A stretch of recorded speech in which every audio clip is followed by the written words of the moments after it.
Assalamualaikum warahmatullahi wabarakatuh.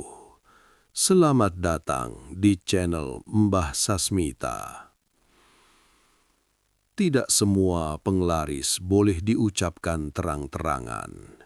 Ada yang hanya hidup dalam bisik doa, dalam air yang terlihat biasa, dan dalam laku yang dijalani dengan sepi. Weton Wage adalah weton yang paling sering menyimpan rahasia ini. Jika kamu lahir di Wage dan hidupmu seperti ditarik ulur rejeki, bisa jadi leluhurmu sedang menunggu kamu eling dan membuka kunci lama yang hampir terlupa.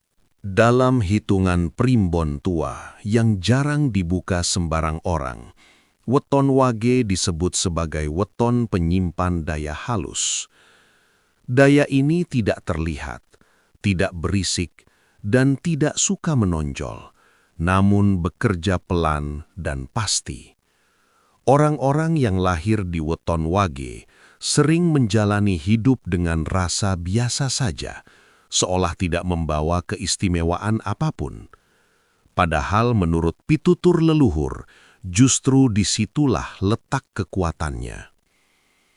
Wage adalah hari yang tenang, tidak meledak, tidak memaksa. Karena itu, energi rezekinya pun tidak datang dengan cara kasar. Ia mengalir seperti air sumur tua, jernih, dalam, dan tidak pernah kering meski musim berganti. Banyak orang Wage merasa rezekinya lambat. Namun jika ditelusuri, hidup mereka jarang benar-benar kosong. Selalu ada jalan, selalu ada pertolongan, meski datang dari arah yang tidak disangka. Leluhur Jawa percaya, weton Wage mudah dijaga oleh pamomong, yaitu pendamping halus yang bertugas mengarahkan hidup agar tidak melenceng jauh. Pamomong ini hanya setia pada mereka yang rendah hati dan tidak melawan garis hidupnya. Ketika orang Wage bersikap sombong atau serakah, pamomong akan menjauh. Namun ketika ia kembali eling, daya itu pelan-pelan bangkit lagi. Karena sifat inilah, banyak rahasia penglaris turun-temurun tidak diwariskan pada weton yang keras atau meledak-ledak, melainkan pada garis Wage. Bukan karena Wage lebih sakti, tetapi karena mampu menjaga rahasia dan laku. Ilmu penglaris yang sejati tidak suka diumbar. Ia hidup dalam diam, dalam niat yang lurus, dan dalam kesabaran menjalani hari. Itulah sebabnya orang tua dulu sering berpesan, jika kamu weton Wage, jangan meremehkan hidupmu. Bisa jadi, kamu sedang memikul warisan lama yang baru akan terasa ketika waktunya tiba.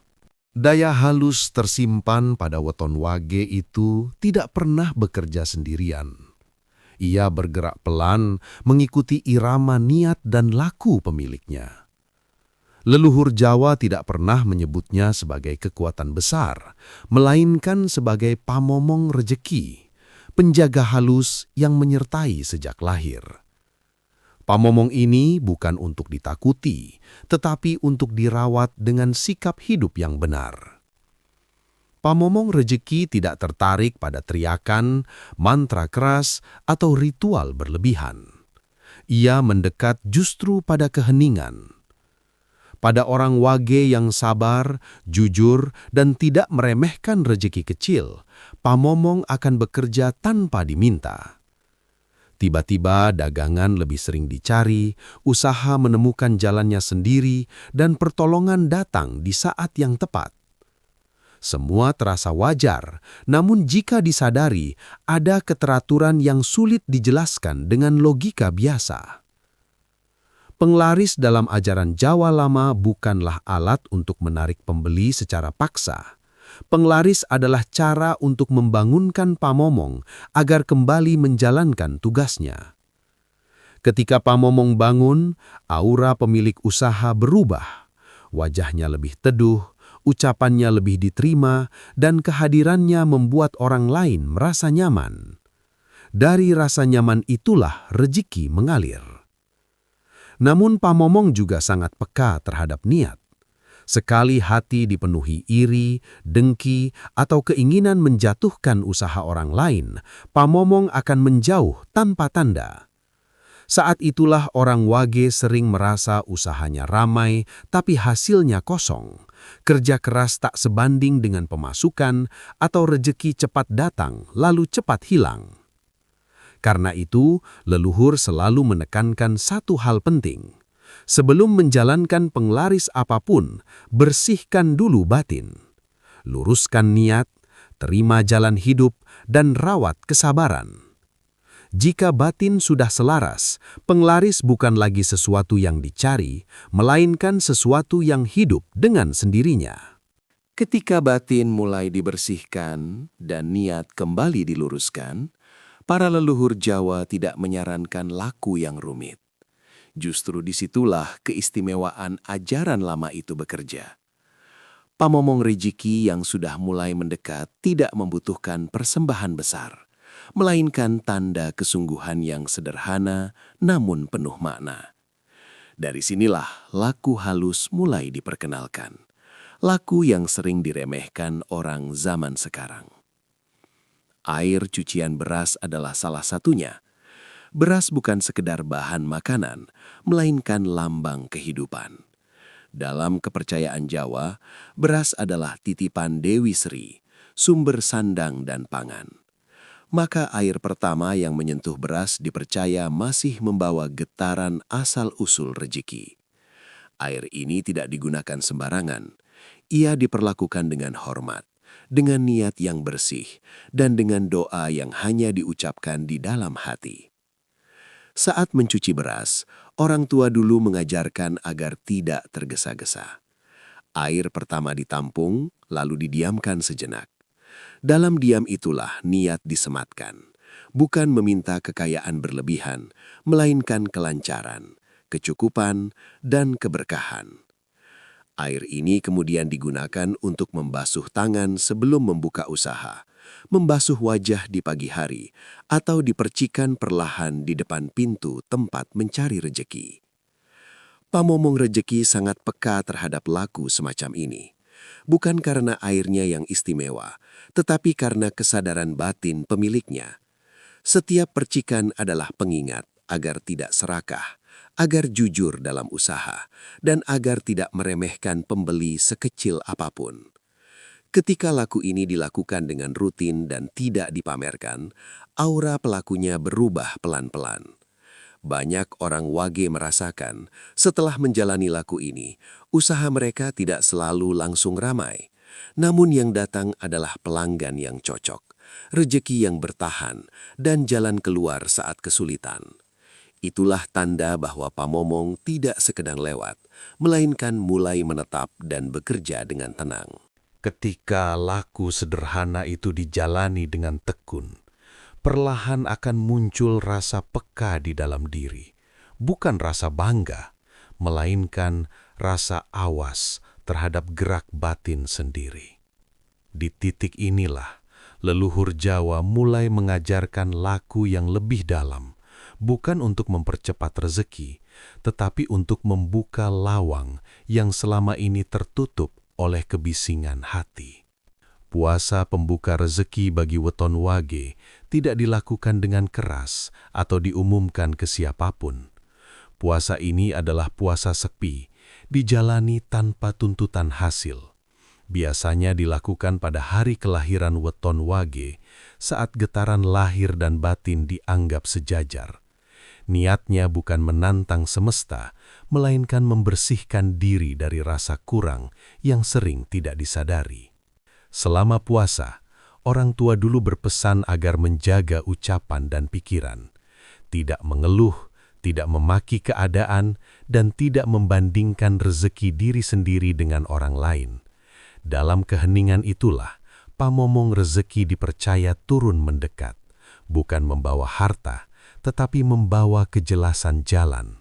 Banyak orang wage merasakan setelah puasa ini, keputusan hidup terasa lebih mantap, langkah usaha lebih ringan, dan kebingungan pelan-pelan luruh. Puasa ini juga menjadi penanda kesanggupan diri untuk menahan nafsu serakah. Leluhur percaya, rezeki yang deras tidak akan betah pada hati yang tergesa-gesa. Maka dengan menahan lapar dan dahaga, seseorang diajari menata keinginan. Saat keinginan tertata, rezeki menemukan wadahnya sendiri. Tidak ada mantra khusus yang diucapkan keras-keras. Doa cukup disampaikan dalam bahasa hati dengan penuh kerendahan. Setelah puasa usai, orang tua dulu menganjurkan untuk berbagi, meski hanya sekedar senyum, ucapan baik, atau sedekah kecil. Disitulah laku ini ditutup dengan keseimbangan. Bagi weton wage, puasa ini bukan jalan pintas menuju kaya, melainkan jalan sunyi agar rezeki tidak mudah lepas. Ketika laku ini dijaga, pamomong tidak hanya datang, tetapi bersedia tinggal lebih lama. Setelah laku puasa dijalani, biasanya muncul perasaan lebih tenang, seolah ada yang memperhatikan dari kejauhan. Namun, justru di titik inilah leluhur Jawa selalu memberi peringatan paling keras. Setiap laku pembuka rejeki memiliki pagar, dan pagar itu bernama pantangan. Tanpa memahami pantangan, penglaris tidak menguat, bahkan bisa berbalik arah. Pantangan utama bagi weton wage adalah menggunakan laku untuk niat menutup jalan orang lain. Leluhur percaya, pamomong rejeki tidak mau bekerja pada hati yang ingin menang sendiri. Jika ada keinginan menjatuhkan usaha lain, mematikan rejeki tetangga, atau memanfaatkan kelemahan orang lain, maka daya halus akan surut perlahan. Tidak langsung hilang, tetapi berubah menjadi seret tanpa sebab yang jelas. Banyak orang wage mengalami usaha yang tampak ramai, namun hasilnya cepat habis. Datang uang, tapi selalu ada pengeluaran tak terduga. Itu sering dianggap nasib, padahal menurut pitutur tua, itu tanda pamomong mulai menjauh. Bukan karena marah, melainkan karena tidak lagi menemukan ketenangan pada pemiliknya. Pantangan berikutnya adalah mengumbar laku.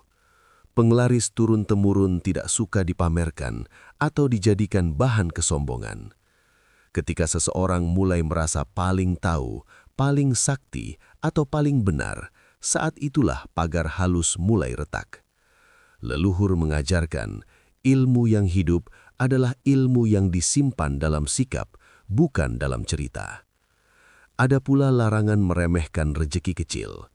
Weton wage sangat sensitif terhadap rasa syukur. Menolak pembeli karena dianggap sepele, mengeluh atas hasil yang dianggap kurang, atau memaki dagangan sendiri.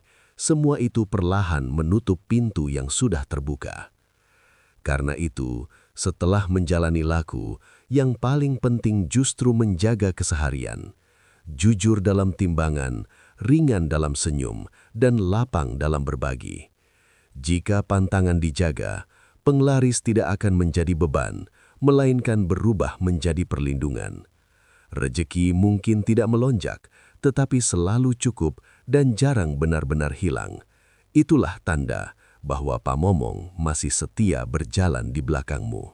Ketika pantangan sudah dijaga dan laku tidak lagi dilanggar, leluhur Jawa mengajarkan bahwa penglaris tidak perlu dicari keluar. Pada tahap ini, daya halus justru berpindah ke sesuatu yang paling dekat, namun paling sering diabaikan: nafas dan tutur kata. Inilah penglaris paling sunyi, sekaligus paling kuat bagi weton wage. Orang wage memiliki getaran suara yang mudah diterima selama tidak dipakai untuk mengeluh atau menyakiti. Ucapan yang lembut, jujur, dan tidak berlebihan menciptakan rasa aman bagi orang yang mendengarnya.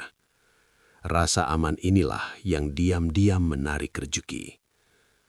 Leluhur percaya, Pembeli tidak selalu datang karena barang, tetapi karena batin mereka merasa cocok. Nafas juga menyimpan peran penting. Nafas yang tergesa-gesa menandakan hati yang gelisah, sedangkan nafas yang teratur menenangkan Pak Momong. Orang tua dulu sering mengajarkan agar sebelum membuka usaha, berhenti sejenak, menarik nafas perlahan, lalu melepasnya sambil mengingat niat awal mencari rejeki. Laku sederhana ini dipercaya menyelaraskan diri dengan jalan yang sedang dilalui. Dalam keseharian, orang Wage dianjurkan untuk tidak memaki keadaan. Setiap keluhan adalah isyarat penolakan terhadap rejeki yang sedang datang dalam bentuk kecil. Sebaliknya, mengucap syukur meski hasil belum besar adalah undangan bagi keberlanjutan. Disinilah penglaris berubah dari ritual menjadi watak hidup. Banyak kisah lama menceritakan usaha orang Wage bisa selamat dari masa sulit karena pemiliknya menjaga tutur dan sikap. Saat orang lain panik, ia tetap tenang. Saat rejeki turun, ia tidak lupa berbagi. Sikap inilah yang membuat Pak Momong bertahan, bahkan ketika laku-laku lain mulai ditinggalkan. Pada tahap ini, penglaris tidak lagi terasa mistis. Ia menyatu dengan cara berjalan, cara berbicara, dan cara memandang hidup. Rejeki datang bukan karena dipanggil, melainkan karena merasa diterima. Dan bagi weton Wage, itulah puncak dari laku yang sesungguhnya. Ketika napas telah dijaga, tutur kata dirawat, dan sikap hidup mulai selaras, maka seluruh laku yang dijalani sebelumnya tidak lagi berdiri sendiri. Semuanya menyatu menjadi jalan hidup. Di titik inilah orang Wage sering tidak lagi sibuk mencari penglaris, karena penglaris itu sendiri telah melebur dalam keseharian. Rezeki tidak selalu datang dalam jumlah besar, namun selalu hadir tepat saat dibutuhkan. Leluhur Jawa menyebut keadaan ini sebagai tanda bahwa Pak Momong telah menetap, bukan datang sesekali, tetapi berjalan beriringan. Hidup mungkin tetap sederhana, usaha tetap terlihat biasa, namun ada perlindungan halus yang menjaga dari jatuh terlalu dalam. Saat masalah datang, selalu ada jalan keluar. Saat rezeki seret, selalu ada pertolongan yang datang lebih dulu. Warisan penglaris turun-temurun sebenarnya bukan rangkaian laku yang harus dihafal, melainkan cara memandang hidup. Orang Wage diajari untuk tidak tergesa-gesa menjadi besar, tetapi kuat untuk bertahan. Tidak sibuk mengejar limpahan, tetapi setia merawat kecukupan. Dalam kesetiaan itulah rezeki betah tinggal. Banyak orang baru menyadari kekuatan ini ketika usia bertambah. Saat melihat orang lain cepat naik, lalu cepat jatuh, barulah terasa bahwa jalan Wage memang tidak berisik, tetapi panjang. Rezeki mungkin tidak melimpah di awal, namun mengalir terus hingga tua. Itulah sebabnya leluhur sering berpesan, jangan iri pada hasil orang lain, karena setiap weton memiliki jalannya sendiri. Jika kamu weton Wage dan merasa hidupmu berjalan pelan, jangan resah. Bisa jadi kamu sedang dipersiapkan untuk perjalanan yang lebih jauh. Rawat niatmu, jaga lakumu, dan hormati rezeki sekecil apapun. Selama kamu tidak melawan jalanmu sendiri, Pak Momong akan setia menjaga. Di sanalah rahasia terbesar itu berakhir. Penglaris sejati bukan untuk membuatmu kaya seketika, tetapi untuk memastikan bahwa hidupmu tidak pernah benar-benar kehilangan arah. Dan bagi weton Wage, itulah anugerah paling dalam yang diwariskan leluhur. Di sanalah rahasia terbesar itu berakhir. Penglaris sejati bukan untuk membuatmu kaya seketika, tetapi untuk memastikan bahwa hidupmu tidak pernah benar-benar kehilangan arah. Rezeki boleh naik turun, usaha boleh sepi dan ramai silih berganti, namun jalanmu tetap terjaga. Bagi weton Wage, Itulah anugerah paling dalam yang diwariskan oleh para leluhur, perlindungan halus yang bekerja tanpa suara. Terima kasih sudah meluangkan waktu dan menyimak hingga akhir di channel Mbah Sasmita. Semoga apa yang disampaikan bisa menjadi pengingat, bukan hanya untuk membuka rezeki, tetapi juga untuk menata hidup agar lebih tentram dan berkah. Jika panjenengan merasakan manfaatnya, jangan lupa like, tuliskan pengalaman di kolom komentar, dan subscribe agar Pitutur Jawa terus hidup dan tidak hilang di telan zaman. Assalamualaikum warahmatullahi wabarakatuh.